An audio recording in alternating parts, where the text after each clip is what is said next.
Coco-toi, si tu tombes sur ce message, ne passe pas. Tu es béni et ta famille est puissamment bénie. Alors permets-moi d'élever ces paroles que le Seigneur Jésus-Christ a élevées à Dieu quand il était devant la tombe de Lazare. Il a dit, Seigneur, je te dis merci de ce que tu m'exauces toujours.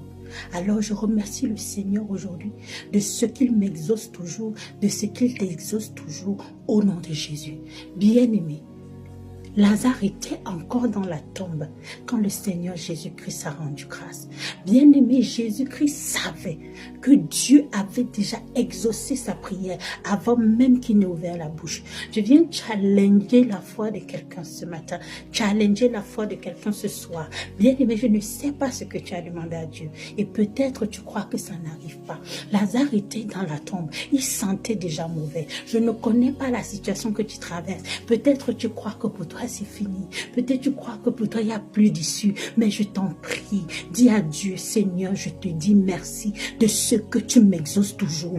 Pendant que la famille de Lazare pleurait, Jésus rendait grâce. Bien-aimés, vous pouvez être plusieurs dans une situation, mais votre capacité de gérer les situations différemment apporte des résultats différents. Pendant que certains peuvent pleurer dans une situation, ne te permets pas de pleurer. Regarde à ton Dieu. Pendant que les gens voient avec leurs yeux physiques, ne te permets pas d'être seulement physique, mais regarde dans la dimension spirituelle. Parce que pendant que les autres voyaient Lazare dans la tombe, Jésus remerciait son Dieu déjà parce que Lazare était vivant. Alors je prie pour toi, que quelle que soit la situation que tu croyais morte, que Dieu mette en toi une foi extraordinaire qui va te faire comprendre que la situation que tu traverses, bien-aimé, n'est pas ce que tu crois, mais parce que ton Dieu s'appelle le Dieu de l'impossible possible. C'est un Dieu aux capacités illimitées. Il a ces capacités-là d'amener à la vie ce que tu croyais mort, d'amener à l'existence ce que tu croyais que ça n'existait pas.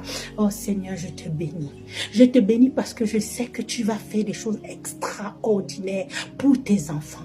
Tu vas surprendre le monde dans la vie de plusieurs et je te célèbre pour ça. Papa, je prie que comme Élie a dit, Seigneur, quand Géasi était inquiet, si seulement tu pouvais ouvrir ses yeux, je prie, Seigneur, que tu ouvres les yeux de ton fils, que tu ouvres les yeux de ta fille, afin qu'il voie la solution pendant que les autres voient le problème, afin qu'il voie le puits d'eau pendant que les autres voient le désert, afin qu'il voie la vie pendant que les autres voient la mort, afin qu'il voie la victoire pendant que les autres voient la défaite. Je bénis le Seigneur pour ta vie. Je bénis le Seigneur parce que tu es un signe. Tu es un signe. Des évidences et des prodiges viendront de toi. Parce qu'il a dit, tel je suis,